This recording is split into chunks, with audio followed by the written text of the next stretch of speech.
Au nom des membres du corps diplomatique et à mon nom personnel, je voudrais remercier Madame la Ministre d'avoir bien voulu nous convier à ce point d'information sur la situation politique nationale, dont l'importance et la sensibilité ont été perçues à travers les actes de violence qui ont fait de nombreuses pertes en vie humaine et causé de graves et incalculables dégâts matériels, tant à Dakar que dans d'autres villes et régions du pays. Le corps diplomatique déplore ces pertes en vie humaine et exprime ses condoléances les plus attristées et sa compassion aux familles si durement éprouvées. Par ailleurs, il condamne fermement les actes de violence perpétrés durant cette période. La rencontre de ce jour avec Votre Excellence intervient 2 mois après la séance de restitution que vous avez organisée en ce même lieu le 31 mars 2023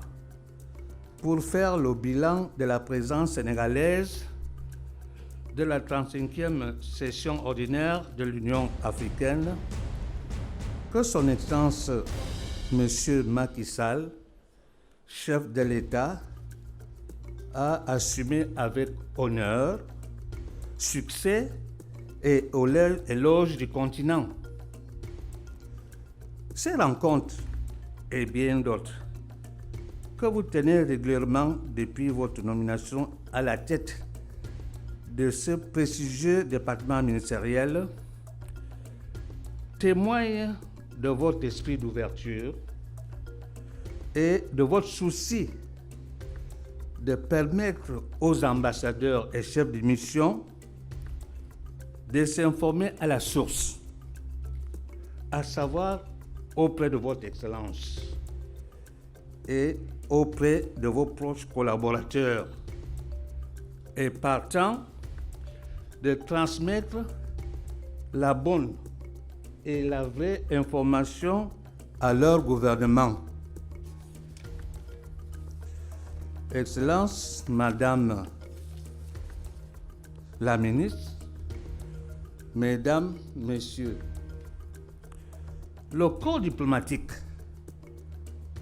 a constaté avec préoccupation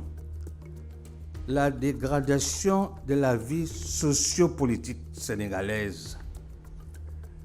qui a atteint son paroxysme ces 2 derniers jours et menacé les rouages de la vie sociale et du développement économique ainsi que la sécurité et la stabilité du pays. Le corps diplomatique se félicite du dialogue national que le chef de l'État, son Excellence M. Macky Sall, a organisé et qui se tient depuis le 31 mai 2023 au Palais de la République et réunit les chefs des partis politiques, membres des coalitions au pouvoir et de l'opposition,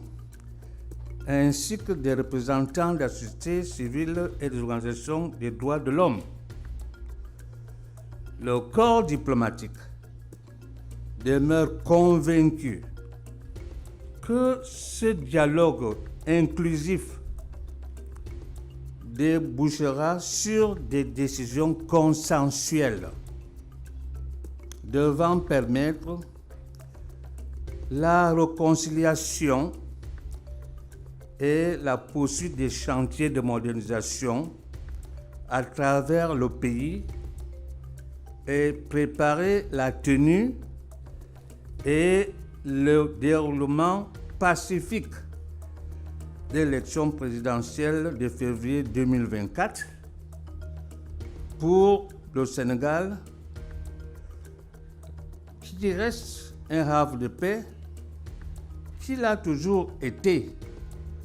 dans la sous-région et sur le continent.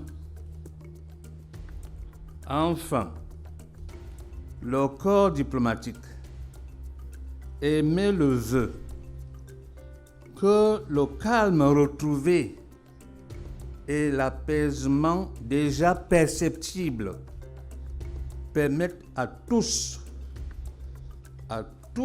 citoyens sénégalais et ressortissants d'autres pays frères et amis, de continuer à bénéficier de la généreuse hospitalité et de la sollicitude que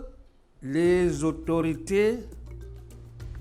ont toujours faites aux missions diplomatiques et aux organisations internationales accréditées au Sénégal.